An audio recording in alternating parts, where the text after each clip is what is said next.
ጤና ይስጥልን ክቡራንና ክቡራት የዩቲዩብ ቻናል ቤተሰቦች ሰበር ዜናዎችን ይዘን መጥተናል። በቅድሚያም አርዕስተ ዜናዎች። ሩሲያ በምስራቅ ዩክሬን የምትገኘውን ኮስቲንያንቲቪካ ግዛት መቆጣጠሯን አስታወቀች። በምዕራብ ዳርቻ የእስራኤል ሰፋሪዎች አንድ ፍልስጤማዊ ለቤተሰቡ የገነባውን የነበረውን ቤት ተቆጣጠሩ። እነዚህና ሌሎች ተጨማሪ መረጃዎችን አሰናድተናል። ይከታተሉ። ታማኝነት ላለውና ለፈጣን መረጃ ኢቢኤን ዜና ምርጫው ያድርጉ። ጌታ ያውቃል ማንደፍሮት ነኝ። ኢቢኤን የዜና ቻናልን ሰብስክራይብ ማድረግዎን አይርሱ። ቀጣይነት ላለው መረጃ የደወል ምልክቱን ይጫኑ። ሩሲያ በምስራቅ ዩክሬን የምትገኘውን የኮንስታንቲኒቪካ ግዛት መቆጣጠሯን አስታወቀች። የሩሲያ መከላከያ ሚኒስትር ዓርብ ዕለት ለፕሬዝዳንት ቭላዲሚር ፑቲን ባቀረቡት ሪፖርት የሩሲያ ጦር በምስራቅ ዩክሬን በዶኔትስ ክልል የምትገኘውን ኮንስታንቲኒቪካ ከተማ ሙሉ በሙሉ ተቆጣጥራለች ብለዋል። ሞስኮ ይህን ከተማ ለረጅም ጊዜ ለመቆጣጠር ሲጥር ቆይቷል ያለው ዘገባው፣ በተለቀቀው ቪዲዮ ፑቲን አንድን የጦር እዝ ጣቢያ ሲጎበኙ ከከፍተኛ የጦር አዛዦች ሪፖርት ሲቀበሉ ይታያል። ፑቲንም የከተማዋን መያዝ አስፈላጊ የስትራቴጂክ ድል ሲሉ አወድሰዋል።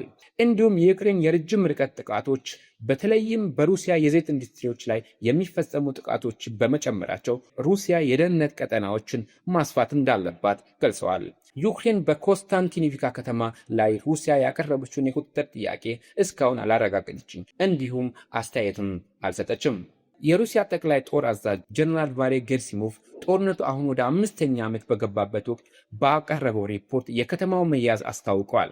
ጌራሲሞቭ እንዳሉት የሩሲያ ደቡባዊ ጦር ቡድን መላው የዶኔትስ ክልልም ነፃ ለማውጣት የጥቃት ዘመቻውን ቀጥሏል። ይህም ሩሲያ በጦርነቱ ዋና ዓላማ አድርጋ የያዘችውን ሰፊውን የዶንባስ ክልል ሙሉ ለመቆጣጠር የምታደርገው ጥረት አካል ነው ብለዋል።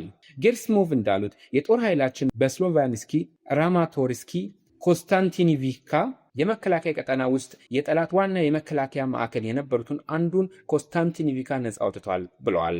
የሩሲያ ጦር ከዚህ ቀደም በኮንስታንቲኒቪካ አንዳንድ ክፍሎችን መቆጣጠሩን ሲገልጽ ቆይቷል። ከተማዋ ዩክሬን በክልሉ የመከላከያ አውታሮችን የምትመሰረትበት ዋና ምሽጎች አንዷ ናት። ፑቲን ኮንስታንቲኒቪካን በስትራቴጂክ እጅግ አስፈላጊ ከተማ ሲሉ ገልጸዋል። ይቺ ከተማ በዶንባስ ዋና የትራንስፖርት እና የኢንዱስትሪ ማዕከል መሆኗ ሁላችንም እናውቃለን ብለዋልም። የሩሲያ መከላከያ ሚኒስቴር በቴሌግራም ያሰራጩት ምስሎች በኮንስታንቲኒቪካ የተቀረጹ ናቸው ብለዋል። በምስሎቹም በፍንዳታ የወደሙ ህንፃዎች አጠገብ የሩሲያውያን ባንዲራ ይዘው የቆሙ ወታደሮች ይታያሉ። ጌራሲሞቭ ለፑቲን እንዳሳወቁት የሩሲያ ጦር ከከተማዋ በስተሰሜን 70 ኪሎ ሜትር ርቀት ላይ የምትገኘውን ሊማን ከተማ ለመቆጣጠር እየተቃረበ ሲሆን እሷም ለቀጣዩ የጦር ግስጋሴዎች በሎጂስቲክና በስትራቴጂክ እጅግ ወሳኝ ነች ብለዋል። የሩሲያ ሰሜናዊ ጦር አዛዥ የጄኔቭ ኒክፍሮቪ በበኩላቸው በሩሲያ የዘይት ተቋማትን ኢላማ የሚያደርጉ የዩክሬን ድሮኖችን ጥቃት ሙሉ በሙሉ ለማስቆም እስካሁን እንዳልቻሉ ገልጸዋል። የእነዚህ ጥቃቶች በሩሲያ የነዳጅ እጥረት እንዲፈጠር አድርገዋል ብለዋል። በዚህ ላይ ፑቲን ጠላት በሲቪል ተቋማት ላይ ብዙ ጥቃቶችን በሙከረ ቁጥር በአጎራባች ግዛቶች የምናቋቋሟቸው የደህንነት ቀጠና የበለጠ ሰፊ ይሆናል ብለዋል። ኔክሮቪቭ በተጨማሪ የሩሲያ ጦር በካርኪቭ እና በሱሚ ክልሎች የድንበር አካባቢዎችን ለመቆጣጠር እየገሰገሰ መሆኑን ገልጿል። ሞስኮ በእነዚህ አካባቢዎች ሰፋ ያለ የመከላከያ ቀጠና እንዲቋቋም ጥሪ አቅርባለች። በሌላ በኩል የዩክሬን ፕሬዝዳንት ቮሎዲሚር ዜሌንስኪ እና ሌሎች ባለስልጣናት ከዓመቱ መጀመሪያ ጀምሮ የሩሲያ ግስጋሴ በከፍተኛ ሁኔታ እየቀነሰና የዩክሬን ጦር አንዳንድ ግዛቶችን መልሶ መቆጣጠሩን ተናግረዋል። ፑቲን ግን እነዚህን ንግግሮች የመረዘ ዛቻ ሲሉ አጣጥለዋል። ባለፈው ዜሌንስኪ በቀጥታ እንዲገናኙ ክፍት ደብዳቤ ብልኩላቸውም ፑቲን ጥያቄውን ውድቅ አድርገዋል።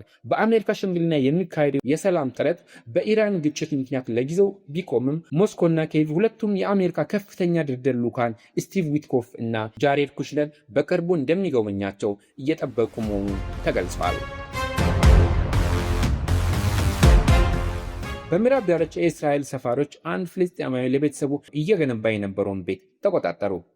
ፍልስጤማዊ መሐመድ ሳልሜ በእስራኤል ቁጥጥር ስር የምትገኘውን የምዕራብ ዳርቻ ዌስት ባንክ ለቤተሰቦቹ መኖሪያ ቤት እየገነባ ነበር። በቅርቡ የታጨው ልጁም ከጋብቻ በኋላ ህይወቱን የሚጀምርበት ቤት እንዲሆን ታስቦ ነበር።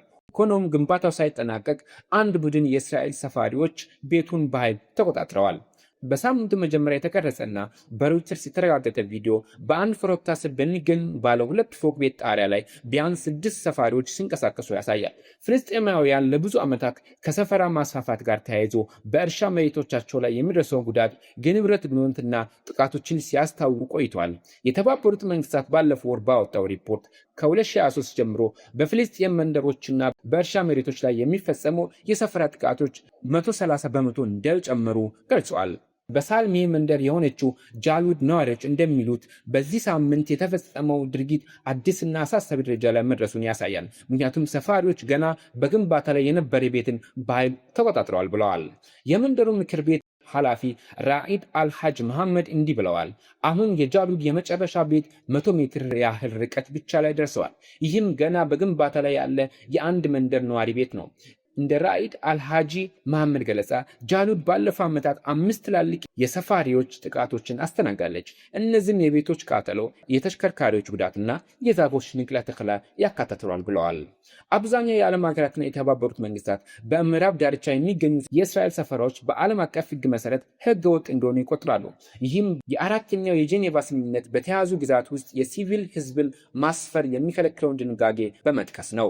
እስራኤል ግን ይህን አቋም አትቀበለውም። ምዕራብ ዳርቻ አከራካሪ ግዛት መሆኗንና የአይሁዶች በአካባቢው ለሺዎች ዓመታት መኖራቸውን ትገልጻለች።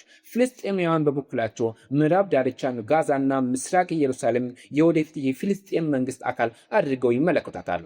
የሰፈራ ማስፋፋትና የሰፈራዎች ጥቃቶችን በእስራኤልና በፍልስጤማውያን መካከል የሰላም ጥረቶችን ከሚያሰናክሉ ዋና ምክንያቶች መካከል ይገኛሉ። የእስራኤል ቅርብ አጋሮችን ጨምሮ አሜሪካም የሰፈራውን ድርጊት አውግዛለች።